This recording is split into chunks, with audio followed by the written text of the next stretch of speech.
भगवत गीता का श्लोक है। दूसरे अध्याय का 53 नंबर श्लोक, अध्याय सेकंड, श्लोक नंबर 53। श्लोक है, श्रुति विप्रतिपन्ना ते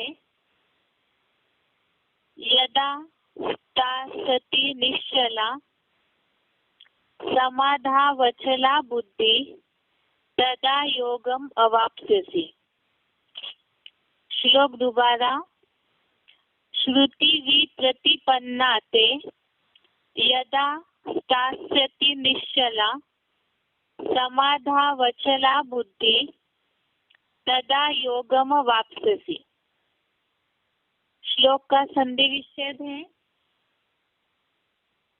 श्रुति विप्रतिपन्ना ते यदा स्थास्यति निश्चला समाधो अचला बुद्धि तदा योगम अवाप्स्यसि।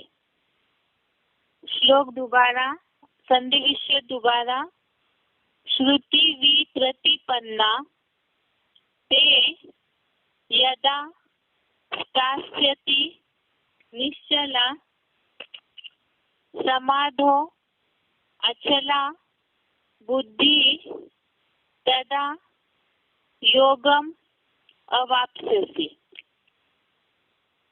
अभी शब्दों का अर्थ,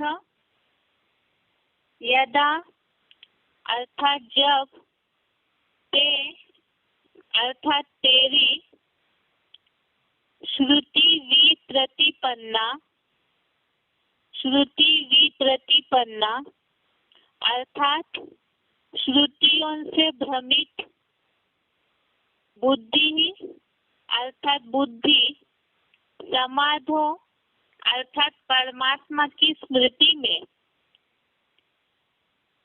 निश्चला चला अर्थात अविचल स्थिर हो, अविचल स्थास्यति अर्थात स्थिर हो जाएगी, तदा अर्थात तब, योगम अर्थात योग, अवाप्स्यसि अर्थात को पालेगा। शब्दों का अर्थ दोबारा, यदा अर्थात जब, ते अर्थात तेरी, श्रुति विप्रतिपन्ना अर्थात श्रुतियों से भ्रमित, बुद्धि अर्थात बुद्धि, समाधो अर्थात परमात्मा की स्मृति में, निश्चला चला स्थास्यति अर्थात अविचल स्थिर होगी, तदा तब, योगम अर्थात योग को, अवाप्स्यसि अर्थात पालेगा। श्लोक का अर्थ है,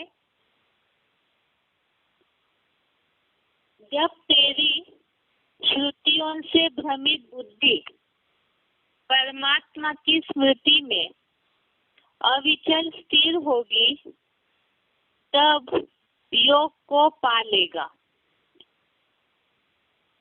श्लोक का अर्थ दोबारा, जब तेरी श्रुतियों से भ्रमित बुद्धि परमात्मा की स्मृति में अविचल स्थिर होगी, तब योग को पालेगा। जैसे इसके पहले हमने कल के श्लोक का अर्थ देखा है कि सुनी सुनाई बातों से भारतवासियों ने दुर्गति पाई है, और इसके पहले ही ऐसे ही बातों के लिए ही व्यवसायत्मिका बुद्धि, ये श्लोक भी हमने देखा था, जिसमें बताया है कि अनेक शाखाओं की मतें अनेक है। और कल की श्लोक में जैसे देखा हमने कि मीडिया, शास्त्र, दैहिक गुरु आदियों की जो सुनी सुनाई बातें हैं, उनसे भारतवासियों ने दुर्गति पाई है, और इस मोहरूपी कीचड़ से जब तक बुद्धि निकलती नहीं है, तब तक वैराग्य की अवस्था प्राप्त नहीं होगी। आज के श्लोक में भी इसी तरह का भावार्थ है कि जब तेरी श्रुतियों से भ्रमित बुद्धि, अर्थात अनेक प्रकार की जो सुनी सुनाई बातें हैं, श्रुतियां अर्थात परंपरागत बहुत ऐसी बातें होती है जिनके कारण बुद्धि भ्रमित हो जाती है, कंफ्यूज हो जाती है या उलझी हुई होती है।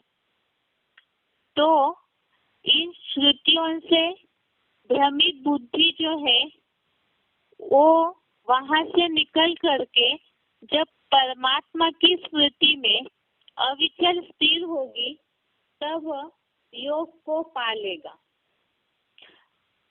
जब इन श्रुतियों से भ्रमित बुद्धि परमात्मा की स्मृति में अर्थात इससे निकल करके जो उलझने हैं या भ्रमित हुई है, भटकी हुई बुद्धि है, इनमें से निकल के परमात्मा की याद में अविचल स्थिर होगी तब योग को पा लेगा। एक बार इस बात को समझने के लिए क्लैरिफिकेशन सहित अर्थ भी देखते हैं। जब तेरी श्रुतियों से भ्रमित बुद्धि साक्षात आए हुए परमात्मा की स्मृति में अविचल स्थिर होगी तभी अति सूक्ष्म आत्मस्टार रूपी रिकॉर्ड के अंदर 84 जन्मों के स्वदर्शन चक्रगत सागर मंथन में लगेगी। तब योग की समाधिगत स्थिति को पा लेगा। जब तेरी श्रुतियों से भ्रमित बुद्धि साक्षात आए हुए परमात्मा की स्मृति में अविचल स्थिर होगी तभी अति सूक्ष्म आत्मस्टार रूपी रिकॉर्ड के अंदर 84 जन्मों के स्वदर्शन चक्रगत सागर मंथन में लगेगी।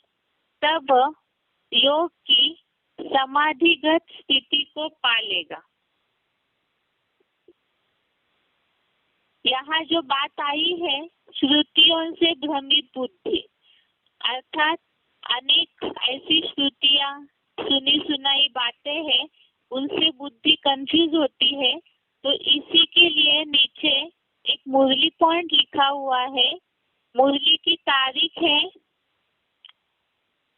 20 मई 92, मुरली डेट 20 मई 92। पॉइंट है, इन शास्त्र आदि पढ़ने से आज तक भी किसको सद्गति नहीं मिली है। मनुष्य आत्माओं की सद्गति का ज्ञान इन शास्त्रों में नहीं है। मानवीय गीता से भी किसी की सद्गति हो नहीं सकती। पॉइंट दोबारा देखते हैं। इन शास्त्र आदि पढ़ने से आज तक भी किसको सद्गति नहीं मिली है। मनुष्य आत्माओं की सद्गति का ज्ञान इन शास्त्रों में नहीं है। मानवीय गीता से भी किसी की सद्गति हो नहीं सकती। तो यह श्रुतियों से भ्रमित बुद्धि के लिए ये पॉइंट दिया हुआ है। अर्थात शास्त्रों में बहुत सारी ऐसी बातें हैं जिनको भक्ति मार्गीय लोग फॉलो करते हैं। अर्थात द्वापर युग जब से आया, भक्ति शुरू हुई, रावण राज्य शुरू हुआ, तब से ही जैसे जैसे दुखी होते गए मनुष्य, वैसे ही सुख के लिए, सद्गति के लिए, सद्गति अर्थात ही मन बुद्धि शांतिमय अवस्था का अनुभव करे, तो इसके लिए ही शास्त्र निर्माण हुए। लेकिन इन शास्त्रों आदि के पढ़ने से उसमें जो भी बातें हैं, दंत कथाएं हैं, उन सब बातों से किसी को सद्गति का ज्ञान नहीं मिला।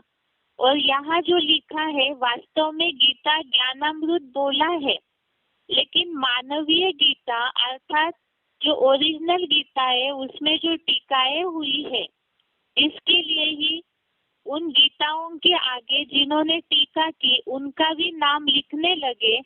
तो ऐसी जो मानवीय गीता है इसमें मिक्सचरिटी हो जाती है, तो ऐसे से भी किसी की सदगति नहीं हो सकती है।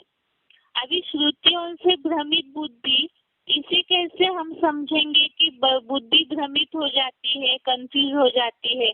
ऐसी बहुत सी भक्ति मार्गीय परंपराएं हैं जो सुनी सुनाई बातों के आधार से चलती आई है। जैसे एक मुरली में शिव बाबा ने उदाहरण दिया है कि कहीं एक्सीडेंट हुआ तो किसी ने बोल दिया कि यहाँ हनुमान का मंदिर बनाने से एक्सीडेंट नहीं होंगे, तो लोगों ने गांव के वहाँ मंदिर बना दिया हनुमान का। उसके देखा देखी फिर और भी जगह पे मंदिर बनाते गए लोग। ऐसे ही जैसे कि मंदिरों में कुछ ना कुछ चढ़ावा चढ़ाते हैं, तो उसमें भी किसी को थोड़ी बहुत अगर भावनावश अनुभूति हुई तो वही बातें प्रचलित हो जाती है। ऐसी बहुत सी अंधश्रद्धा वाली बातें हैं जो भक्ति मार्ग में प्रसिद्ध है और जिसमें ही लोग उलझते गए हैं। जिसमें जो असली सुख शांति मिलनी चाहिए, अल्पकाल के लिए 2-4 दिन के लिए थोड़ा सा अगर उन्हें कुछ मिल भी जाता है तो उसी को ही वो सारी प्राप्ति समझ लेते हैं। लेकिन वास्तव में परमात्मा जो पूरे जीवन के लिए, अनेक जन्मों के लिए जीवन में सुख शांति पाने का वर्षा देते हैं, ऐसा ज्ञान कोई भी शास्त्र, भक्ति मार्गीय ग्रंथ आदि पढ़ने से नहीं मिल सकता है। लेकिन फिर भी भक्ति मार्गीय इन श्रुतियों में बुद्धि भ्रमित हो जाती है। ऐसी बहुत वैरायटी बातें हैं भक्ति मार्ग की जिसमें लोग उलझे हुए हैं। जितने भी जैसे कल के श्लोक में हमने देखा मीडिया, शास्त्र, दैहिक गुरु, तो ये जो शास्त्र और दैहिक गुरुओं की बातें हैं उनके पास तो लोग इसीलिए जाते हैं ताकि बुद्धि को कहीं ना कहीं ठिकाना मिले। लेकिन वो ठिकाना मिलता नहीं है, इसीलिए ही ढेर सारे शास्त्र बनते गए, उपनिषद बनते गए, छोटे छोटे ग्रंथ बनते गए। तो वो इसीलिए बनते गए क्योंकि कोई एक जगह से जब नहीं मिला ठिकाना तो लोग उसको बहुत सारे शास्त्र ग्रंथ आदि बनाते गए और इसमें ही बुद्धि लोगों की उलझती गई। और जब ऐसी उलझी हुई बुद्धि है, एक जगह बुद्धि का ठिकाना नहीं है, भटक रही है, भ्रमित है, अर्थात भटकी हुई है, तो वो जब तक स्थिर नहीं होती है उसके लिए ही परमात्मा जो साकार में आकर के पार्ट बजाते हैं, उस एक जगह पे जब ठिकाना मिल जाए बुद्धि को और वो वहां से निकल करके परमात्मा की स्मृति में जब बुद्धि अविचल स्थिर होगी, तब वही अति सूक्ष्म आत्मा स्टार रूपी रिकॉर्ड के अंदर 84 जन्मों के स्वदर्शन चक्रगत सागर मंथन में लगेगी। अर्थात परमात्मा की स्मृति में बुद्धि अविचल स्थिर होगी और परमात्मा की याद में एग्जैक्ट आने के लिए देह भान से निकलना जरूरी है। आत्मस्टार में मन बुद्धि की एकाग्रता जरूरी है। तो वो जब होगी तब ही 84 जन्मों का जो स्वदर्शन चक्रगत सागर मंथन है उसमें बुद्धि लगेगी और जब 84 जन्मों का पार्ट रियलाइजेशन होगा। इसके पहले भी हमने एक श्लोक में देखा जो बोला है कि जिनकी बुद्धि भोग में लगी रहती है, इसी दुनिया की प्राप्तियों में लगी रहती है, तो वो ऐसे समाधि में स्थित नहीं हो सकते हैं। तो आज के श्लोक में और दूसरी बात बताई कि साथ में ही ऐसी अनेक प्रकार की सुनी सुनाई बातों में भी अगर बुद्धि उलझी हुई है तब भी जो समाधिगत अवस्था प्राप्त होनी है वो नहीं हो सकती। इसीलिए इन सब से बुद्धि जो भटकी हुई है अनेक देहधारी धर्म गुरुओं में, शास्त्रों में और जैसे बताया मीडिया की बातों में, तो इन सब बातों से बुद्धि निकल जाए। मीडिया की बातों के लिए भी इसलिए बताया क्योंकि ढेर सारे ऐसे आज की कलयुगी दुनिया के मनुष्य हैं, तो कलयुगी ही बातें फैलाते हैं। और जो बोला हुआ है तुलसीदास जी ने भी कि झूठ ही झूठ, मेरे ही झूठ, सच की रत्ती भी नहीं। तो ऐसी जो ढेर सारी झूठी बातें फैलाते हैं तो उसमें ही बुद्धि अटकी हुई रहती है। कल के श्लोक में जैसे बताया था मोह रूप कीचड़, तो ये मोह रूप कीचड़ इसलिए बोला हुआ है, ऐसे होता है कि जन्म जन्मांतर भक्ति मार्गीय परंपराओं में या तो अज्ञानीपन में जिनके संबंध संपर्क में रहे हैं, जिन भक्ति मार्गीय आदतों में लगे हुए हैं, तो वो तो देहभान से निर्माण हुई बातें हैं और ऐसे कीचड़ में ही बुद्धि फंसी हुई रहती है। तो उससे निकलने की इच्छा नहीं होती है, या तो वहाँ जो श्रद्धा भावना बैठी हुई है तो इतना जल्दी वो श्रद्धा भावना या ऐसी जो सुनी सुनाई बातें हैं उससे बुद्धि तुरंत निकल नहीं सकती है। तो इसीलिए बताया, जब इन सब बातों से भटकी हुई बुद्धि निकल जाएगी, परमात्मा की स्मृति में स्थिर हो जाएगी और आत्मस्टार में एकाग्र हो जाएगी, तब ही ऐसी एकाग्रता के आधार से जितनी सूक्ष्म होती जाएगी मन बुद्धि की पावर, उतना ही वो गहराई से स्वदर्शन चक्र अर्थात सेल्फ रियलाइजेशन, खुद की आत्मा के 84 जन्मों के पार्ट पर मंथन करने लगेगी और तब ही ऐसी समाधिगत स्थिति को पालेगा। अर्थात ऐसी जो स्थिति है इसमें जो बोला जाता है आप मुए मर गई दुनिया, जब ऐसी स्थिति में स्थित हो जाएंगे, पूरी तरह से समाधि में स्थित हो जाएंगे, तब ही एकाग्रता की अवस्था का अनुभव करेंगे और जैसे बताया वैराग्य को प्राप्त करेगा। तो वैराग्य के लिए भी जरूरी है कि इन सब बातों से भटकी हुई बुद्धि निकल जाए, और जब तक ऐसा वैराग्य नहीं आता है तब तक विवेक अर्थात समझ अर्थात जो असली ज्ञान की प्राप्ति होनी चाहिए, जिस ज्ञान के आधार से 84 जन्मों का पार्ट भी क्लियर हो और परमात्मा की याद में भी स्थिर हो, वो तब ही हो सकता है। ये आज के श्लोक का अर्थ है। एक बार इसे उच्चारण सही सुनते हैं, उसके बाद इस श्लोक से रिलेटेड ही कुछ मुरली के पॉइंट्स है उसे भी देखेंगे। अभी उच्चारण सुनते हैं।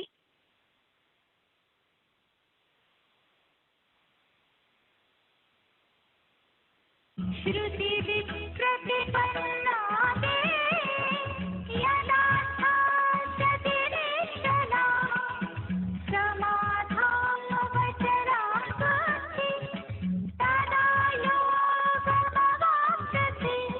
जब तेरी श्रुतियों से भ्रमित बुद्धि साक्षात आए हुए परमात्मा की स्मृति में अविचल स्थिर होगी, तभी अति सूक्ष्म आत्मस्कार रूपी रिकॉर्ड के अंदर 84 जन्मों के स्वदर्शन चक्रगत सागर मंथन में लगेगी, तब योग की समाधिगत स्थिति को पालेगा।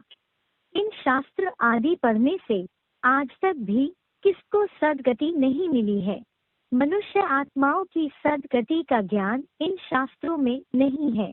मानवीय गीता से भी किसी की सद्गति हो नहीं सकती। मुरली तारीख 20/5/92 पृष्ठ 1 आदि।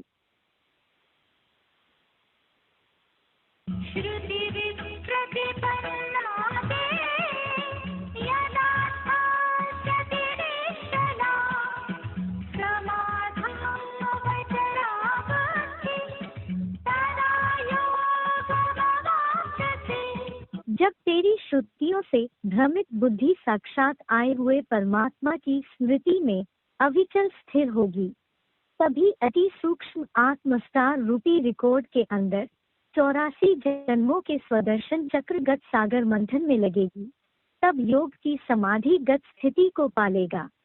इन शास्त्र आदि पढ़ने से आज तक भी किसी सद्गति नहीं मिली है। मनुष्य आत्माओं की सद्गति का ज्ञान इन शास्त्रों में नहीं है। मानवीय गीता से भी किसी की सद्गति हो नहीं सकती।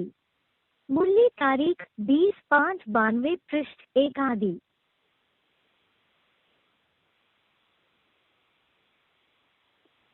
अभी आगे इस श्लोक से रिलेटेड जैसे श्लोक में ये बात बताई है कि शास्त्रों से सद्गति का ज्ञान नहीं मिल सकता है और ना ही किसी की सद्गति होती है, तो इसी से रिलेटेड कुछ मुरली पॉइंट है, वो मुरली पॉइंट्स को देखते हैं। पहला पॉइंट है मुरली 14/4/67, मुरली डेट है 14 अप्रैल 67। पॉइंट है शास्त्रों में है ही भक्ति मार्ग का ज्ञान। अगला पॉइंट है मुरली तारीख 11 अक्टूबर 66, मुरली डेट 11 अक्टूबर 66। पॉइंट है भक्ति के शास्त्र आदि जो मनुष्य किसको सुनावेंगे तो अंधियारी रात में धक्का खाना ही सिखावेंगे। इनको फिलॉसफी कहा जाता है। भक्ति मार्ग में जन्म जन्मांतर शास्त्र आदि सुनते सुनते तमो प्रधान बन गए हैं। अब हमको कोई मनुष्य से कुछ भी सीखना नहीं है। अब हमको स्पिरिचुअल रूहानी बाप से ही सुनना है। पॉइंट एक बार दोबारा देखिए। भक्ति के शास्त्र आदि जो मनुष्य किसको सुनावेंगे तो अंधियारी रात में धक्का खाना ही सिखावेंगे। इनको फिलॉसफी कहा जाता है। भक्ति मार्ग में जन्म जन्मांतर शास्त्र आदि सुनते सुनते तमो प्रधान बन गए हैं। अब हमको कोई मनुष्य से कुछ भी सीखना नहीं है। अब हमको स्पिरिचुअल रूहानी बाप से ही सुनना है।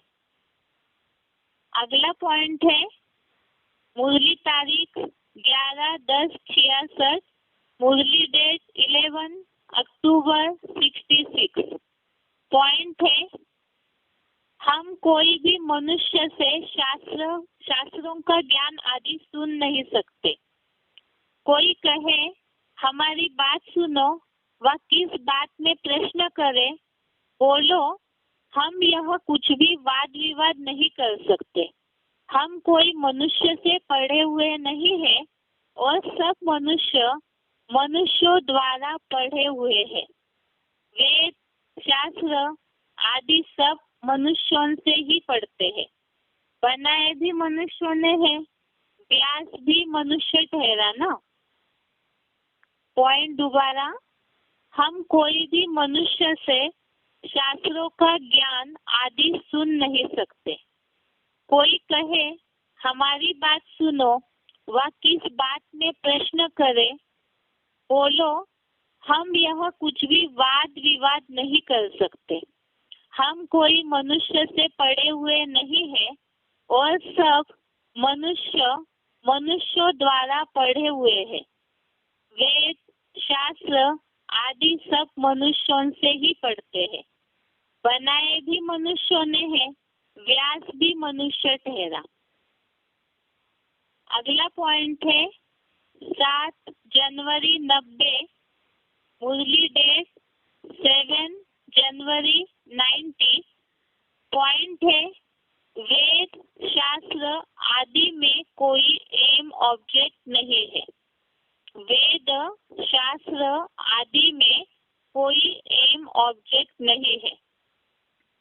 अगला पॉइंट है 30 नवंबर 84, मुरली डेट 30 नवंबर 84। जो शास्त्र का भूसा बुद्धि में भरा हुआ है उनको निकालो, मैं जो सुनाऊं वह सुनो।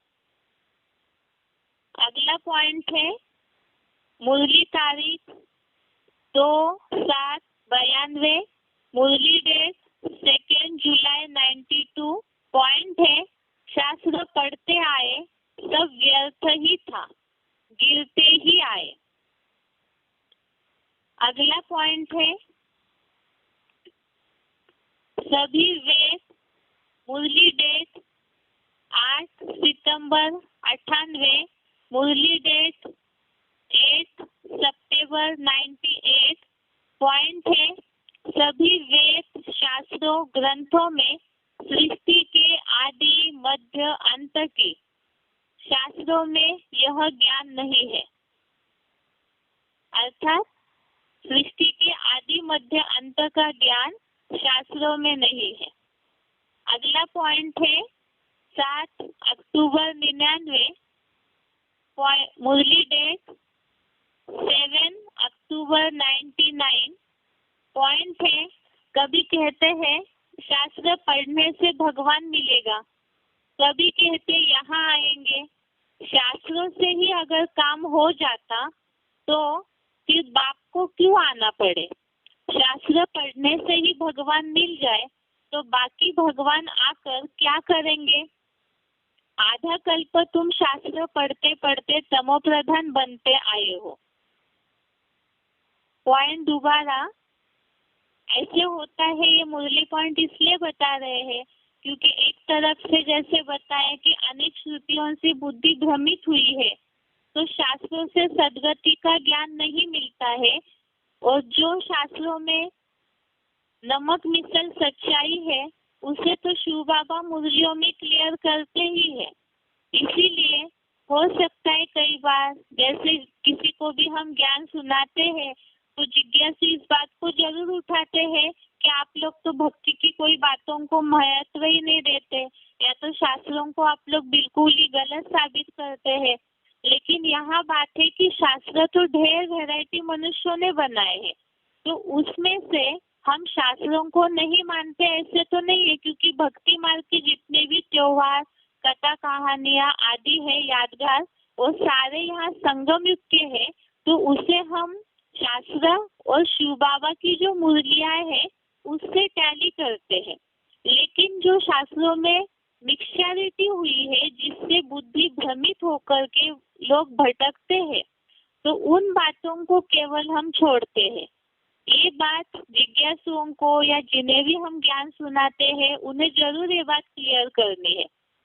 जैसे अभी का पॉइंट हमने पढ़ा 7 अक्टूबर 99, इस पॉइंट में ये बात बोली है कि कभी कहते हैं शास्त्र पढ़ने से भगवान मिलेगा, कभी कहते यहाँ आएंगे। शास्त्रों से ही अगर काम हो जाता तो फिर बाप को क्यों आना पड़े। शास्त्र पढ़ने से ही भगवान मिल जाए तो बाकी भगवान आकर क्या करेंगे। आधा कल्प तुम शास्त्र पढ़ते पढ़ते तमोप्रधान बनते आए हो। बाप ने उस दिन भी समझाया था। अगला पॉइंट है 29/10/98, मुरली डेट 29 अक्टूबर 98। पॉइंट है, बाबा ने उस दिन भी समझाया था गीता, भागवत, वेद, उपनिषद आदि सब जो भी भारत के शास्त्र है, यह शास्त्र अध्ययन करना, यज्ञ, तप, व्रत, नेम, तीर्थ आदि करना, यह सब भक्ति मार्ग की सामग्री रूपी छाछ है। छाछ अर्थात छाछ में तो मक्खन निकला हुआ रहता है, अर्थात सार नहीं है, उसमें पानी है। पॉइंट एक बार दोबारा देखिए, मुरली डेट है 29 अक्टूबर 98। पॉइंट है, बाबा ने उस दिन भी समझाया था कि गीता, भागवत, वेद, उपनिषद आदि सब जो भी भारत के शास्त्र है, यह शास्त्र अध्ययन करना, यज्ञ, तप, व्रत, नेम, तीर्थ आदि करना, यह सब भक्ति मार्ग की सामग्री रूपी छाछ है। अगला पॉइंट है 6 दिसंबर 84, मुरली डेट 6 दिसंबर 84। पॉइंट है, बाप तो जैसे अब भी समझा रहे हैं ऐसे समझाया था। यह वेद, शास्त्र आदि सब बाद में बनते हैं। यह सब फोल लाट जो कुछ है सब विनाश होगा, तो यह सब जल जाएगा। सतयुग त्रेता में कोई पुस्तक होता नहीं, फिर भक्ति मार्ग में बनते हैं। मुरली डेट दोबारा 6 दिसंबर 84 पॉइंट है, बाप तो जैसे अब भी समझा रहे हैं ऐसे समझाया था। यह वेद शास्त्र आदि सब बाद में बनते हैं। यह सब होल लाट जो कुछ है सब विनाश होगा, तो यह सब जल जाएगा। सतयुग त्रेता में कोई पुस्तक होता नहीं, फिर भक्ति मार्ग में बनते हैं। अगला पॉइंट है मुरली डेट 3 जून 85, मुरली डेट 3 जून 85। तुमको जो ज्ञान मिलता है उसको धारण कर उस पर चलना है। बाकी भक्ति मार्ग में तो सब दंत कथाएं हैं। कहाँ भी कोई शास्त्रों की बात कहे तो बोलो शास्त्रों की बात न बोलो, सब है भक्ति मार्ग। तुमको जो ज्ञान मिलता है उसको धारण कर उस पर चलना है। बाकी भक्ति मार्ग में तो सब दंत कथाएं हैं। कहाँ भी कोई शास्त्रों की बात कहे तो बोलो शास्त्रों की बात न बोलो, सब है भक्ति मार्ग। अगला पॉइंट है मुरली तारीख 13 मार्च 87, मुरली डेट 13 मार्च 87। पॉइंट है कोई बोले तुम शास्त्र आदि पढ़ते हो, बोलो यह तो हम जानते हैं, यह वेद शास्त्र जन्म जन्मांतर से पढ़ते आए हैं। अभी हमको बाप का डायरेक्शन है कि कुछ भी न पढ़ो, मैं जो सुनाऊं वह सुनो, मेरी मत पर चलो, मुझे याद करो तो विकर्म विनाश होंगे। बाकी यह शास्त्र आदि तो जन्म जन्मांतर पढ़ने से कुछ भी कल्याण नहीं हुआ। पॉइंट दोबारा मुरली तारीख 13 मार्च 87। पॉइंट है कोई बोले तुम शास्त्र आदि पढ़ते हो, बोलो यह तो हम जानते हैं, यह वेद शास्त्र जन्म जन्मांतर से पढ़ते आए हैं। अभी हमको बाप का डायरेक्शन है कि कुछ भी न पढ़ो, मैं जो सुनाऊं वह सुनो, मेरी मत पर चलो, मुझे याद करो तो विकर्म विनाश होंगे। बाकी यह शास्त्र आदि तो जन्म जन्मांतर पढ़ने से कुछ भी कल्याण नहीं हुआ। अगला पॉइंट है मुरली तारीख 27 सितंबर 75, मुरली डेट 27 सितंबर 75। पॉइंट है अच्छी रीति पकड़ना चाहिए, पॉइंट्स नोट करनी चाहिए, आर्टिकल्स भी लिखनी है। फलाने से बात की तो उसने कहा ब्रह्मा भी उतर आए तो हम शास्त्र नहीं छोड़ेंगे, यह तो भक्ति हुई ना, शास्त्र पढ़ना भक्ति है। फिर श्लोक दिखाना चाहिए। भगवान कहते हैं वेद शास्त्र जप तप आदि से मुझे प्राप्त नहीं कर सकते, इनका अर्थ तो वह समझते नहीं। कहते भी है भगवान को कोई न कोई रूप में आना है, भागीरथ पर विराजमान हो आना है। भगवान को आना ही है, पुरानी दुनिया को नया बनाना है। पॉइंट दोबारा अच्छी रीति पकड़ना चाहिए, पॉइंट्स नोट करनी चाहिए, आर्टिकल्स भी लिखनी है। फलाने से बात की तो उसने कहा ब्रह्मा भी उतर आए तो हम शास्त्र नहीं छोड़ेंगे, यह तो भक्ति हुई ना, शास्त्र पढ़ना भक्ति है। फिर श्लोक दिखाना चाहिए। भगवान कहते हैं वेद शास्त्र जप तप आदि से मुझे प्राप्त नहीं कर सकते, इनका अर्थ तो वह समझते नहीं। कहते भी है भगवान को कोई न कोई रूप में आना है, भागीरथ पर विराजमान हो आना है। भगवान को आना ही है, पुरानी दुनिया को नया बनना है। अगला पॉइंट है 14 अप्रैल 67, मुरली डेट 14 अप्रैल 67। पॉइंट है यह शास्त्र आदि सब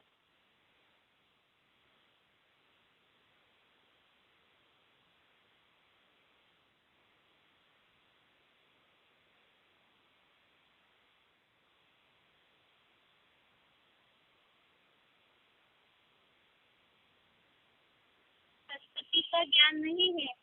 जैसे पॉइंट में बताया कि खांच है अर्थात सार नहीं है, तो इसीलिए ऐसी श्रुतियों से अभी भी ऐसे होता है। बहुत से ऐसे ज्ञान में चलने वाले भी है जो बहुत सी भक्ति मार्गीय परंपराओं को महत्व देते हैं। फिर बुद्धि में ये भी आता है कईयों के कि ज्ञान में तो हम चल रहे हैं, लेकिन जिस तरह से सुख शांति की या तो अच्छी महसूस तो होनी चाहिए, वो क्यों नहीं होती है। और हो सकता है कई बार जो भी समस्या है उसके चलते जो अज्ञानी लोग हैं वो भी इस बात को पूछते हैं कि आप तो ज्ञान में चल रहे हैं, भगवान मिला कहते हैं, फिर ऐसी स्थिति क्यों है। लेकिन पूरा विधि पूर्वक जब तक हम पुरुषार्थ नहीं करेंगे, भक्ति मार्गीय रावण संप्रदाय की परंपराओं को पूरा बुद्धि से जब तक नहीं त्यागेंगे, तब तक जैसे परमात्मा की याद में अविचल बुद्धि स्थिर होनी चाहिए वो नहीं होगी।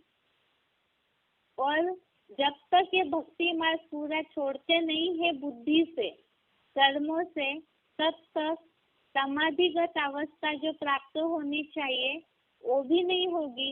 इसीलिए ही ये सारी श्रुतियों से जो भ्रमित बुद्धि है, भटकी हुई बुद्धि है, उसे मुरलियों से टैली करते करते निकालते जाना है अपनी बुद्धि को उस कीचड़ से।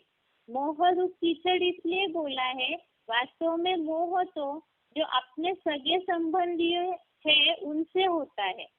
लेकिन यहाँ मोह रूप कीचड़ कल के श्लोक में जो भावार्थ में बात आई है वो इसलिए क्योंकि जन्म जन्मांतर ऐसी भक्ति मार्ग की सामग्री में या तो परंपराओं में या तो सुनी सुनाई बातों में, जिनकी बातों के हम प्रभाव में आते हैं, ऐसी बातों में बुद्धि उलझी हुई है और उसे जल्दी छोड़ने की इच्छा नहीं होती है।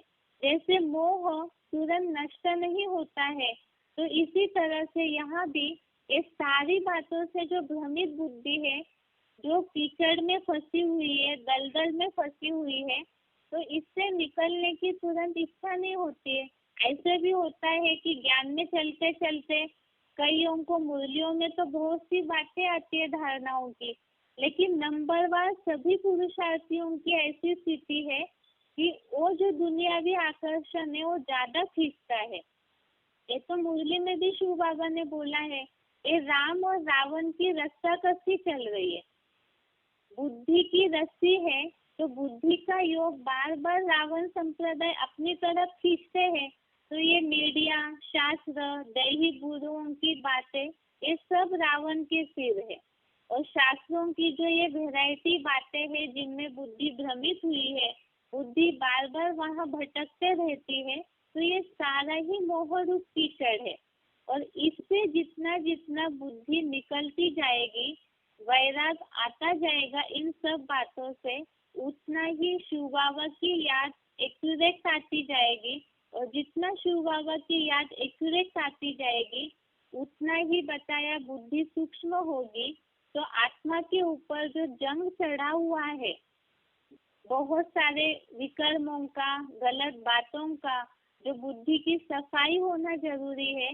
जब ऐसी बुद्धि की ज्ञान जल से सफाई हो जाएगी, तब 84 जन्मों की जो रियलाइजेशन है उसमें पूरी तरह से समाधि में संपूर्ण रीति से बुद्धि स्थिर हो जाएगी, एकाग्र हो जाएगी। यह आज के श्लोक का अर्थ है।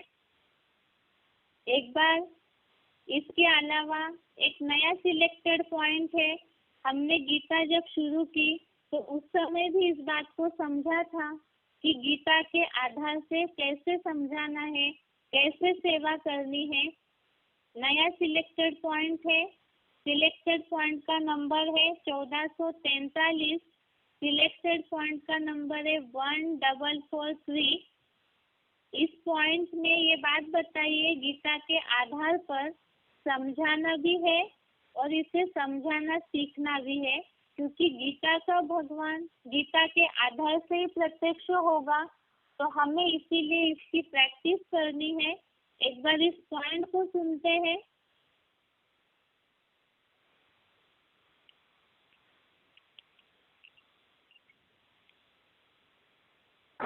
इस दुनिया के बड़े बड़े विद्वान पंडित आचार्य और जहीन लोग जो हैं, बुद्धिवादी लोग हैं, उनकी शास्त्रों के ऊपर इतनी श्रद्धा बैठी हुई है कि उनको शास्त्रों के आधार पर समझाएंगे तब समझेंगे, या तो मुरलियों की बातें सुनाएंगे, बाबा ने ऐसे बोला वैसे बोला तो मानेंगे? नहीं मानेंगे तो क्या करना पड़े हैं? दुनिया का हर धर्म में जो मता प्राप्त ग्रंथ है वो कौन सा है? गीता। तो गीता को ही लेकर के हम कोई भी व्यक्तियों को समझा सकते हैं। क्या गीता में जो बातें आई हैं उनके आधार पर समझाएं। गीता हमारा ग्रंथ है,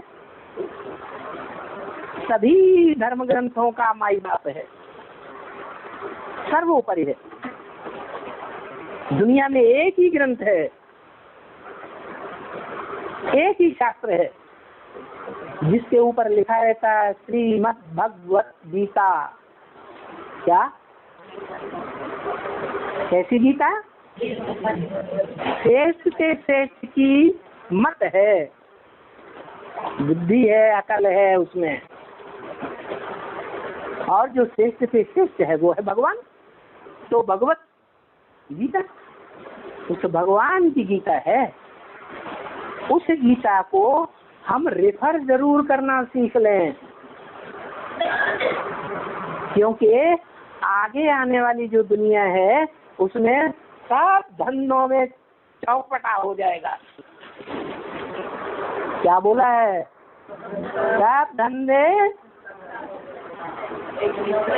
सब धंधों में है नुकसान, सिवाय एक ईश्वरीय धंधे के। तो नुकसान ही उठाते रहना है, हैं? खुश रहेंगे फिर? नुकसान उठाते रहेंगे दुनियावी धंधे करते करते तो आत्मा खुश रहेगी? ज्ञान में चलते चलते मौज में रहेंगे? मौज में नहीं रह सकते। और यहाँ शूटिंग पीरियड में मौज में नहीं रहेंगे तो 5000 वर्ष में भी क्या हो जाएगा है? अब उतना ऊंचा पद के मौज में नहीं रहेंगे सत्ययुग त्रेता में भी, और द्वापर कलयुग में भी तो दुख होता ही है, वहां तो दुखी हो ही जाएंगे फिर, क्योंकि 21 जन्मों के आधार पर 63 जन्मों का भी हिसाब किताब बन जाता है।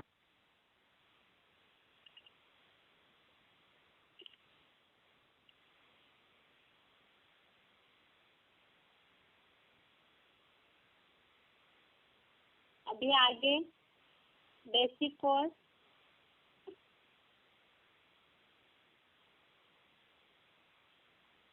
बेसिक कोर्स में जैसे बात चल रही थी, कल हमने श्लोक देखा था गीता का एक, दो भूत सर्गो लोके अस्मिन्। तो इसमें ये बात बताई हुई है कि इस लोक में ही 2 प्रकार के प्राणियों की सृष्टि है, एक तो देवताओं की और दूसरी असुरों की। तो गीता के इस श्लोक से ही, जो 16वें अध्याय का श्लोक है, गीता के इस श्लोक से ही ये बात सिद्ध हो जाती है कि वास्तव में इसी दुनिया में ही 2 प्रकार की सृष्टि है। 84 लाख योनियों की समझने के लिए हमने इस बात को देखा था कि वास्तव में सत असत योनियों की जो बात देख रहे थे, सत असत योनियों की बात में खास बात तो है कि सत असत योनियों की बात में जो असत योनियों वाले हैं वो आसुर है और सत योनियों वाले जो है वो देवताएं हैं, ऐसे क्लैरिफिकेशन में हमने देखा। लेकिन इस बात को तुरंत जिज्ञासु तो मानेंगे नहीं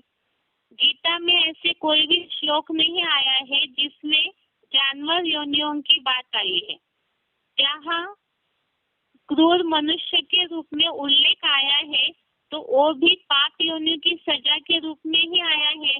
और दूसरी बात, ऐसे जो क्रूरता वाले मनुष्य है वो तामसी गुण वाले अधोगति को पाते हैं, अधम गति को पाते हैं, इस तरह से बात। दूसरी बात है, इसका मतलब क्या, जैसे कि हमने कल के श्लोक में देखा, जो बोला हुआ है निर्मल लोक या सत्व गुण वाले ऊपर जाते हैं, तो इसका मतलब क्या है? सत्व गुण वाले ऊपर जाते हैं, इसका मतलब जरूर ऐसी आत्माएं हैं जो ऊंची स्थिति में जाती है। और इसे ही सत योनि बोला हुआ है। और असत योनि अर्थात आसुरी योनि वाले जो अपने तामसी गुणों के कारण, तमोप्रधान कर्मों के कारण नीचे जाते हैं। तो ये ऊपर और नीचे वास्तव में जो भक्ति मार्गीय लोग समझते हैं कि सच में ही ऐसा धरती के ऊपर और धरती के नीचे कोई लोक है क्या? लोग तो इस बात पे ही विश्वास करते हैं कि सच में ही धरती के नीचे कोई अलग से आसुर या पाताल लोक है।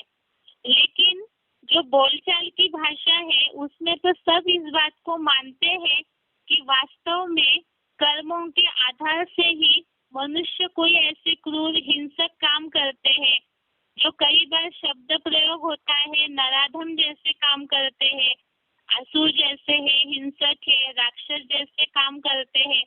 तो इसका मतलब मनुष्य कहीं ना कहीं इस बात को जानते हैं कि जब कर्मों से नीचे गिरते हैं तो राक्षस बनते हैं, तो और अपने कर्मों से जब ऊपर उठते हैं तब देवता बनते हैं। लेकिन इस बात को हमें गीता के आधार से क्लियर करना है, इसके लिए ही 16वें अध्याय के बहुत से श्लोक है जिससे हम समझेंगे। लेकिन उसके पहले जो बात चल रही थी कि ऊपर देवता सत्व गुण वाले ऊपर जाते हैं और असुर अधम गति को पाते हैं, तो इस बात के लिए कि सच में ही ऐसा लोक है। अगर साइंस के आधार से हम देखें तो साइंस में ये बात बताई हुई है कि वास्तव में पृथ्वी पर ही ऐसी जगह है, उत्तर ध्रुव और दक्षिण ध्रुव, जहाँ बर्फीले पहाड़ है जो सूरज से उचित दूरी होने के कारण, उचित दूरी न होने के कारण ही वहाँ पर जीवन संभव नहीं है। तो जब पृथ्वी पर ही ऐसी स्थिति है तो और जो ग्रह उपग्रह है वहाँ पर जीवन कैसे संभव हो सकता है? और जब वहाँ जीवन संभव नहीं हो सकता है तो उससे ऊपर अगर स्वर्ग मानते भी है भक्ति मार्गीय लोग, तो वहाँ कैसे ये बात संभव हो सकती है? क्योंकि ये जो शरीर पंच तत्वों का पुतला है, देवताओं को तो पंच तत्वों के पुतले में अर्थात मानवीय शरीर जैसे ही देवताओं का शरीर दिखाते हैं, लेकिन उनमें अलग एक प्रकाश या तो तेज रहता है। तो वास्तव में ये बात कहाँ की है? पहले तो हम साइंस के आधार से इस बात को जिज्ञासुओं को क्लियर करेंगे कि क्या दूसरे लोक में जीवन संभव है। अब इसमें बहुत से ऐसे जो विज्ञान के भगत है, विज्ञान को ही, साइंस को ही सर्वे सर्वा मानने वाले ऐसे लोग हैं बहुत दुनिया में। वो यही कहेंगे कि इतना जो साइंस मेहनत कर रहा है, बीच में जो बात निकली थी कि चंद्रमा पर साइंस वाले प्लेट बनाने के लिए सोच रहे हैं, बहुत ऐसी ऐसी बातें निकलते रहती है। तो ये सोचने की बात है, बातें तो चली, लेकिन जहाँ पर जब भी चंद्रमा पर गए हैं साइंटिस्ट, तो वो वहाँ पर ही ज्यादा देर तक नहीं ठहर सके, क्योंकि वहाँ मनुष्यों के जीवन जीने जैसा पर्याप्त वातावरण ही नहीं है। जैसे मंगल पर भी जीवन संभव है ऐसे बोलते हैं, तो साइंस जो है उन्हें अपने पैसों का अहंकार है। अब इतने सारे पैसे जो लिए जा रहे हैं, जैसे शिव बाबा धृतराष्ट्र बोलते हैं, तो ऐसे जो भी संपत्ति है तो उसे कैसे उपयोग करना है, तो इस तरह के इन्वेंशन में उपयोग किया जाता है। और यहाँ धरती पर जो लोग जी रहे हैं उनके कल्याण के लिए कोई नहीं सोच रहा है। जहाँ जिस दुनिया में जिस धरती पर मनुष्य जी रहे हैं, अगर साइंस उनमें जो असमानता है धरती पर, गरीब गरीब बनते जा रहे हैं, अमीर अमीर बनते जा रहे हैं, अगर उस बात के लिए सोचे तो शायद ही कुछ अनेक मनुष्यों का, मानवीय आत्माओं का कल्याण हो जाएगा। लेकिन न सोच करके बाकी जो ग्रह उपग्रह है उन पर जीवन के प्रमाण मिले हैं, ऐसे करके उधर रिसर्च करने के लिए जा रहे। तो ये तो पैसों का घमंड है साइंस को, तो इसीलिए वो उसी के पीछे अपनी ताकत लगा रहे। लेकिन इतने साल हो गए, जैसे साइंस में ही बहुत सारे ऐसे देश है जो 500,000 साल पहले निकले हुए बताया, तो अभी इतने वर्षों से साइंस आगे बढ़ते जा रहा है, तो अब तक तो ये सारे ग्रहों पर अगर जीवन होता तो पता चल जाना चाहिए। अभी भी साइंस सिर्फ अंदाजी लगाने में लगे हुए, अनुमानी लगाने में लगे हुए, लेकिन ऐसे कोई भी द्वारा ये बात सिद्ध नहीं की गई है कि इस तरह से कोई जीवन कोई भी ग्रह उपग्रह पर है। अब ये देखना होगा कि क्या इसका कारण क्या है कि केवल पृथ्वी पर ही जीवन संभव है। पृथ्वी ही साइंस के हिसाब से एक ऐसा ग्रह है जो सूरज की निश्चित दूरी पर है, इसीलिए इसमें ही वास्तव में जीवन संभव है।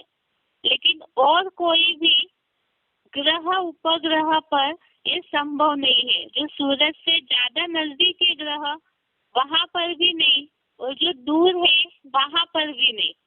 जैसे कि जिनको स्क्रीन दिख रहा होगा तो इस बात को देख सकते हैं कि सूरज से निश्चित दूरी उत्तर ध्रुव और दक्षिण ध्रुव ही पृथ्वी जो है वो जिस एंगल में घूमती है, उस हिसाब से यहाँ पर ही उत्तर ध्रुव दक्षिण ध्रुव में बर्फीले पहाड़ों के कारण जीवन संभव नहीं है, जिसे नॉर्थ पोल और साउथ पोल बोला है।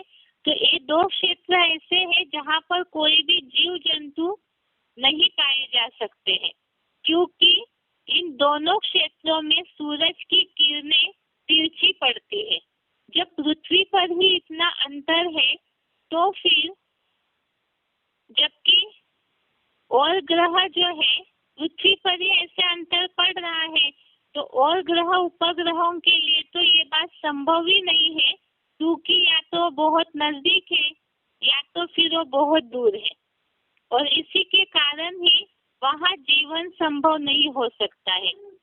और जब वहाँ जीवन संभव नहीं है, तो फिर ये जो बात आई है कि धरती के ऊपर स्वर्ग है और धरती के नीचे नरक है या पाताल है, ये कैसे संभव हो सकता है। भगवत गीता में ऐसी बहुत सी बातें आई है जिसमें ये बात सिद्ध हो जाती है कि मनुष्य ही अपने गुणों और अवगुणों के कारण देवता या असुर बनता है। तो इस बात को हमें समझना है। अभी तक जैसे हमने श्लोक के आधार से सत असत योनियों की बात समझी और उसमें ये बात देखी कि सत असत योनिया माना देव और असुर योनिया वो कहाँ होती है। इस बात को जिज्ञासुओं को क्लियर करना है।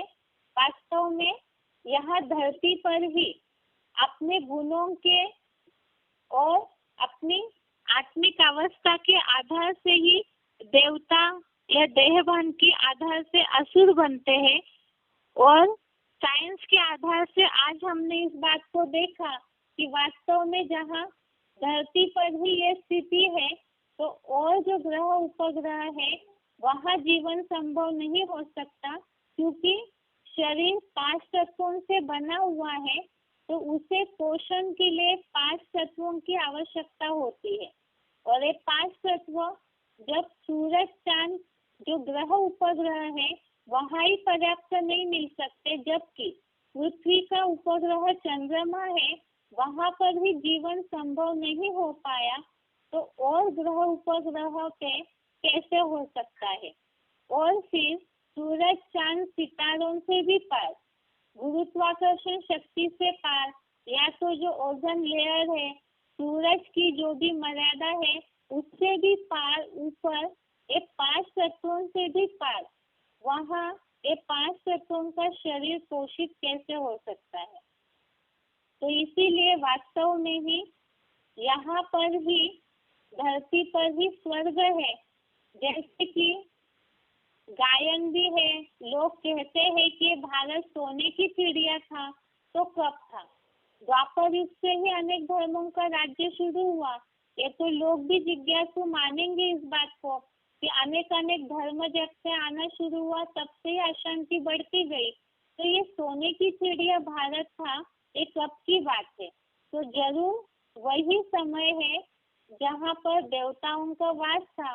लेकिन ये सारी बातों को हमें समझना है, इसे कल समझते हैं। आज के लिए यहाँ तक ही। ओम शांति।